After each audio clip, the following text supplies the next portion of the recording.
Just when I thought PC builders might be getting tired of these panoramic aquarium-style PC cases, Okanos hits the scene with a splash. First, they launched the Aqua 3 MATX case, and then the Aqua 7 ATX, which quickly became Amazon's best-selling case. Even a few months later, both models are still flying off the shelves at a rate of over 500 units a month. Do they deserve those impressive sales figures? Let's dive in and find out. It's the money. Hey guys, CJ here with Elevated Systems, and I won't beat around the bush. The Aqua 3 missed the mark in a few areas, making it less appealing for PC builders on a budget. I'll definitely address those shortcomings, but the focus of this video is the Aqua 7. We'll see if it's corrected the problems of its smaller predecessor and if it truly deserves its bestseller status. As usual, we'll go over the specs and features of the Aqua 7, check out its build quality, and then I'll build my test system in the case. I'll share my notes on the build experience, assess its thermal performance and noise levels, and ultimately determine the overall bang for the buck the Aqua 7 offers to custom PC builders. First, let's take a quick look at the Aqua 3 and the areas I found concerning. The first thing I noticed when unboxing both cases is that while the Aqua 7 comes packed with 6 ARGB PWM fans, the Aqua 3 only includes 3. You'd think that since the smaller case lacks side intake, installing 2 bottom fans to take advantage of the mesh bottom panels and provide bottom to top airflow would make sense. Unfortunately, like many modern motherboards, mine has the M.2 SSD taking the first PCI slot position, so even a true 2-slot graphics card doesn't provide enough clearance for bottom fans to be effective, and my 2.5-slot card precludes the ability to install bottom fans altogether. Additionally, the case's narrow depth limits graphics cards to just 330 millimeters, which excludes a large number of even mid-range cards. The narrow depth also reduces the length of your power supply if you plan on using the drive cage, which is the only storage mounting location and holds a 3.5-inch hard drive inside and either a 3.5 or 2.5 drive on top. My 160mm PSU wouldn't fit with the cage installed. Finally, for the vast majority of builds, liquid cooling is not an option as the top-mounted 240mm AIO won't fit. It came down to the AIO impacting my motherboard's IO cover and heatsink, not allowing it to line up with the mounting holes. It might be possible if your motherboard has minimal IO cover and none of the IO components are tall enough to impact the AIO, but officially AIOs aren't supported. This means with no intake fans, the case relies on negative pressure to pull fresh air in through the bottom, which doesn't work well. The CPU temp of my test system increased 3 degrees during an AIDA64 stress test compared to the system on an open air test bench. Now, the Aqua 3 does have some strong points, which are carried over into its larger sibling, so I'll point those out as we turn our attention to the Aqua 7, beginning with the case specs and features. The Okanos Aqua 7 is a mid-tower ATX case measuring 436mm in length, 210mm in width, and 486mm in height. It supports mini ITX, micro ATX, and ATX motherboards. This case can fit graphics cards up to 410mm long, tower air coolers up to 160mm tall, and ATX power supplies up to 270mm. The Aqua 7 boasts 6 120mm ARGB PWM fans. 2 side and 3 bottom intake fans feature a reverse flow design, while the rear exhaust is a standard 120mm fan. All 6 fans are connected to an included fan and ARGB hub. The top of the case is wide open and can hold 3 120mm or 2 140mm fans. For liquid cooling enthusiasts, the top of the case can also accommodate up to a 360mm radiator or AIO. You can also side mount a 240mm radiator, although this will reduce the maximum PCIe card length to just 270mm. Dust mitigation might be a concern as the case only has removable filters on the top and under the PSU, leaving the main intake points on the side and bottoms filterless. You'll find 7 replaceable PCIe covers for horizontal PCIe device mounting. Storage solutions are flexible with a removable drive sled at the base, accommodating 2 3.5-inch hard drives or a combination of 1 hard drive and 1 SSD. Plus, there's a mounting tray for 2 2.5-inch SSDs.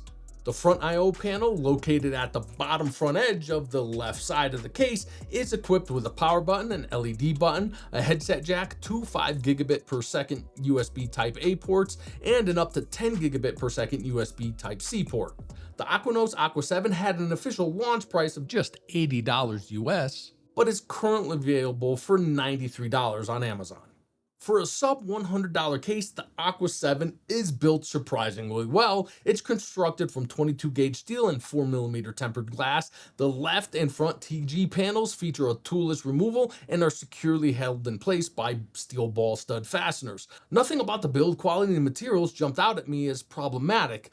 As a strong example of solid build quality in these 270-degree panoramic cases, with all the external panels removed, there is virtually no flex in the floating top corner of the case. I built 2 completely different systems in the Aqua 7, both my standard test system and my primary gaming system. When it comes to build notes, I have very few, as both builds went together without issue. To make getting to the bottom connectors on the motherboard easier, you'll want to remove the bottom fans. However, unlike the Aqua 3, there's plenty of room up top. A standard 55mm thick AIO sits well above the motherboard, so RAM and VRM clearances is not an issue. The included fan hub, ample space behind the right panel, and multiple tie down points made cable management a simple 5-minute process. There is, however, not enough depth on the right interior side of the case to mount a 240mm AIO without impacting the graphics card. So realistically, top mounting an AIO is the best option. You'll also notice that with the added height of the case, even my 3-slot RTX 4080 Super mounted in the second PCIe slot still has plenty of room above the bottom fans. Finally, with the added length of the case, you have about 220mm between the back wall and the drive cage to install a PSU, thus eliminating all the issues of the Aqua 3. Starting with my standard test system, whose specs you can find detailed in the description below, I put the system through a gauntlet of benchmarks inside the Aqua 7 to see how it stacks up against an open-air test bench. From an average of 3 AIDA64 stress tests for the CPU and 3 20-minute port royal loops for the GPU, the results were just okay.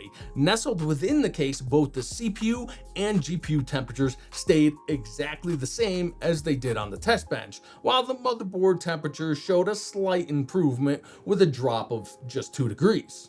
This temperature equilibrium did, however, come at the expense of noise. In large part due to the reverse flow blade geometry, these 1800 RPM fans are loud.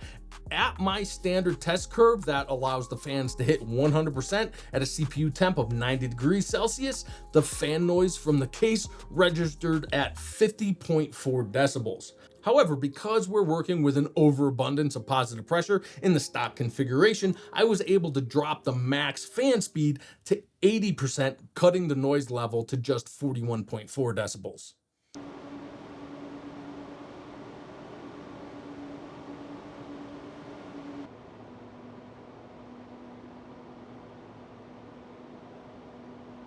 Adding fans to the top to more efficiently direct and balance airflow is an option. However, in my opinion, this case is really designed for a top-mounted AIO. They set it up with 5 reverse flow intake fans and left the top wide open for you. So to really test out the system, I transferred my main gaming rig into the case and upgraded it with a Master Liquid 360 Ion that Cooler Master sent over to cool my Ryzen 9 7900X 3D.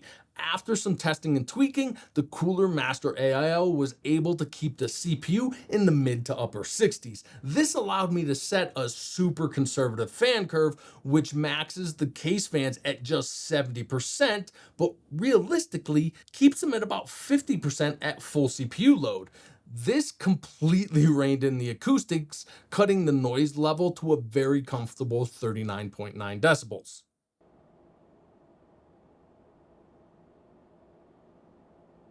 Not bad considering I've added a 360mm AIO to the system.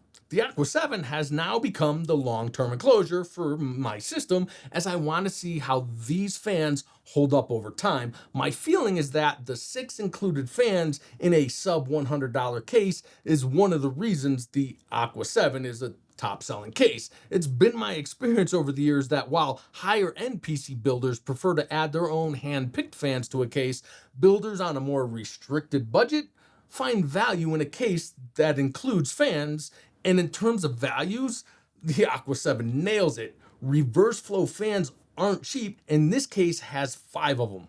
Also, if you're into RGB, unlike most budget focused fans, these are super bright.